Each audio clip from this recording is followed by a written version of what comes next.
Alix prend enfin la parole et réagit après son absence au procès. Elle rétablit toute la vérité face à l'histoire de Ilan.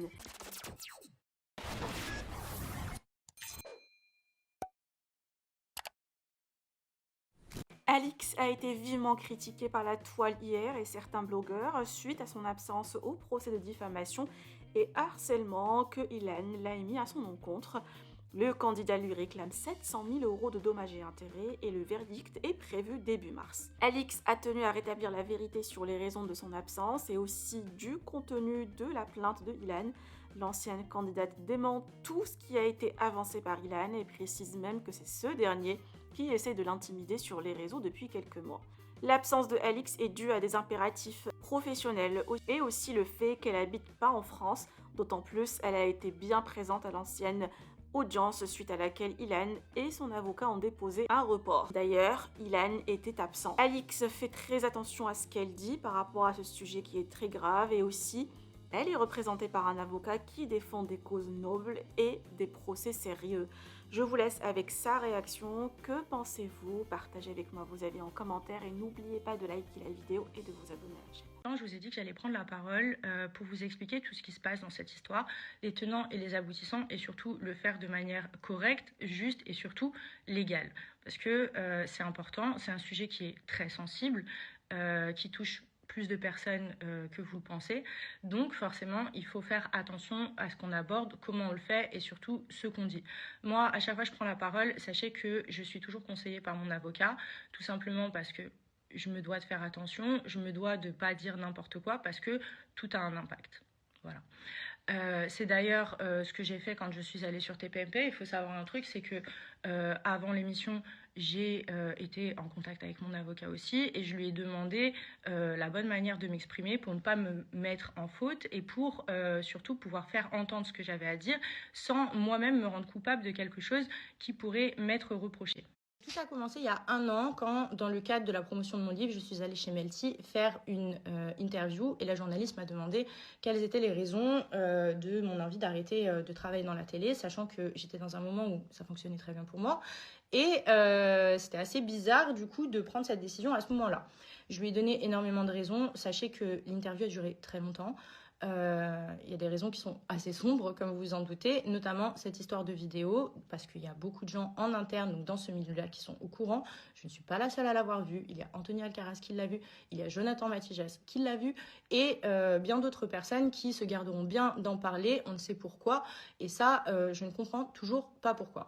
Peu importe, moi, j'en avais déjà parlé en interne, donc à des membres de la production qui sont responsables de ce genre de choses, et j'avais eu des réponses qui étaient plus que choquantes, c'est-à-dire oui, nous sommes au courant.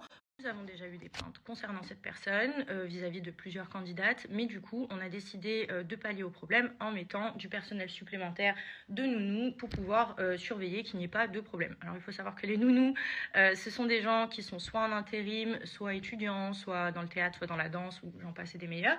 Ce sont des gens qui cherchent un travail temporaire, donc sur une émission ou sur autre chose, donc intermittent en général, qui ont notre âge et qui ne sont absolument pas ni du personnel de sécurité, ni des gens qualifiés pour réagir s'il y a un problème. Voilà. Et qui travaillent en sujets qui sont plus qu'importants, je pense, parce que ça reste un milieu où il se passe des trucs très glauques et il n'y a déjà aucun soutien psychologique réel. Donc vous avez des gens qui passent dans ces émissions, qui vivent des choses horribles, ils ne peuvent pas forcément en parler et parfois ils sont traumatisés. Alors c'est pas forcément des agressions, hein, c'est aussi la pression, le harcèlement, enfin bref, je vais pas vous refaire l'histoire de la télé-réalité, je pense que vous la connaissez. Donc moi, quand j'ai fait cette interview, j'ai entendu dire à multiples reprises, oui, gna, gna, gna, elle fait de la pub pour son livre. Il faut que vous sachiez une chose, c'est que quand en fait cette histoire a pris de l'ampleur, j'avais une attachée de presse avec laquelle on a pris une décision. On peut pas aborder tous les sujets et on peut pas être juste dans tout ce qu'on fait si on passe du coq à l'âne. Donc c'est très simple, j'ai abandonné la promo de mon livre, donc je vous avoue que ça m'a coûté, mais il y a des choses qui sont plus importantes pour me consacrer à ça, parce que c'était beaucoup plus, comme je vous l'ai dit, il y avait des choses beaucoup plus importantes à ce moment-là que de promotionner le travail que j'ai pu faire pendant des mois. On est obligé de choisir sa position. Moi, vous m'avez pas énormément vu faire de promo. C'est pour ces raisons-là, c'est pas parce que je voulais pas, hein, c'est parce que on peut pas tout mélanger. Et je l'ai fait et j'ai choisi de prendre ce chemin-là tout simplement parce que c'est la première fois depuis des années qu'il y a des plaintes, des années qu'il y a des filles qui se plaignent de ce qui se passe et de ce qu'elles vivent, qu'on les entend. C'est la première. C'est-à-dire qu'il y a des gens qui leur ont donné la parole, comme Samzira, comme d'autres personnes, et voilà. Et en fait, à chaque fois, ça a fait un petit pétard dans la mare, et puis c'était terminé, quoi. Ça a duré pas longtemps, et puis hop, on oublie tout, et puis ça passe à la trappe. C'est la première fois que quelqu'un s'exprime au sujet de quelque chose et que ça prend autant d'ampleur. Donc vous vous rendez bien compte que j'ai une responsabilité vis-à-vis de ça et que je ne peux pas en faire n'importe quoi.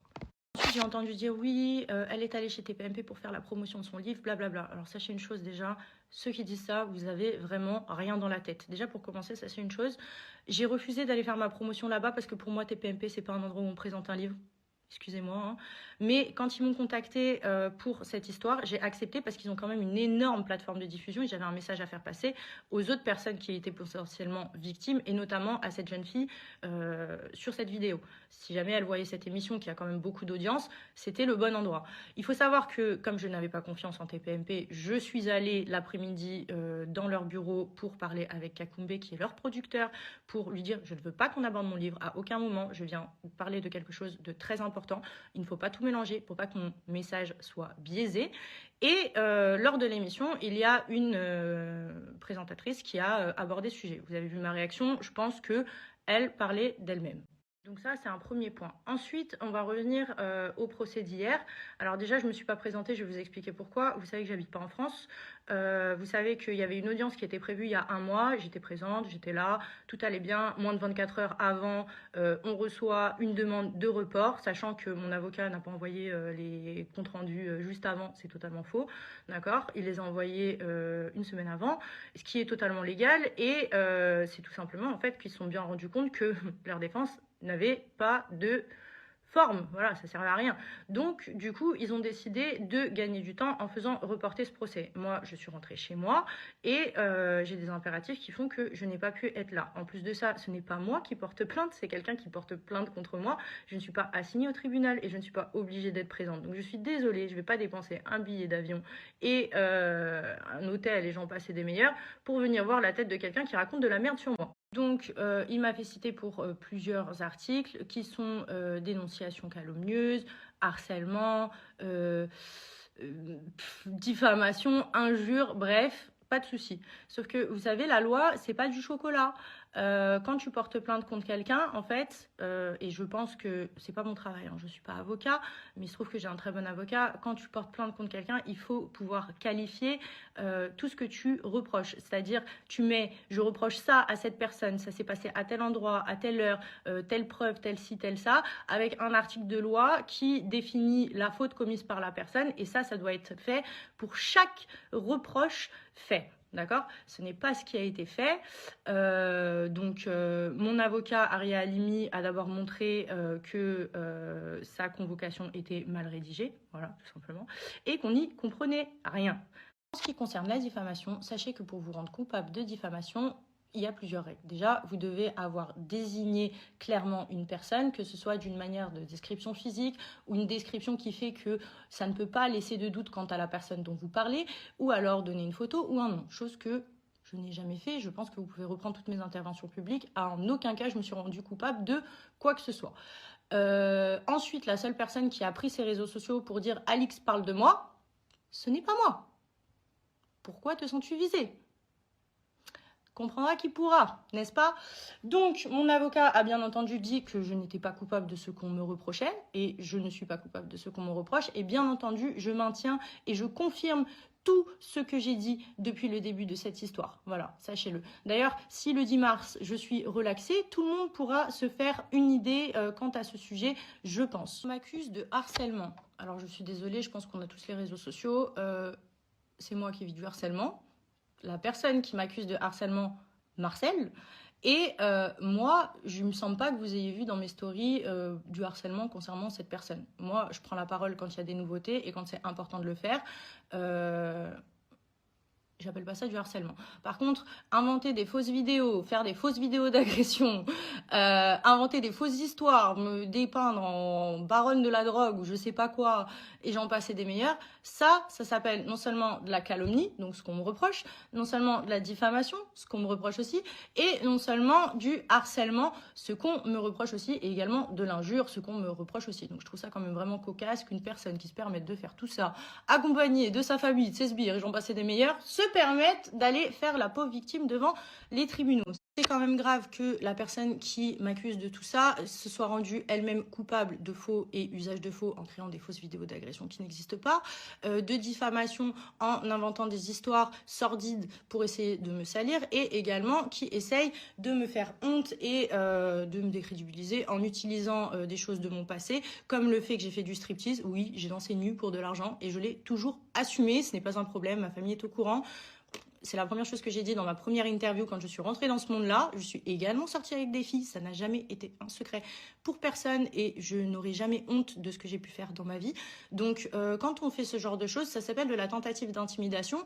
Et pourquoi, à votre avis, quand on est totalement innocent de ce qu'on nous reproche, pourquoi aller faire tout ça? Pourquoi faire des vidéos théâtrales de larmes, d'inventions, de suicides qui n'existent pas, et j'en passe et des meilleurs? Posez-vous les bonnes questions. Voilà.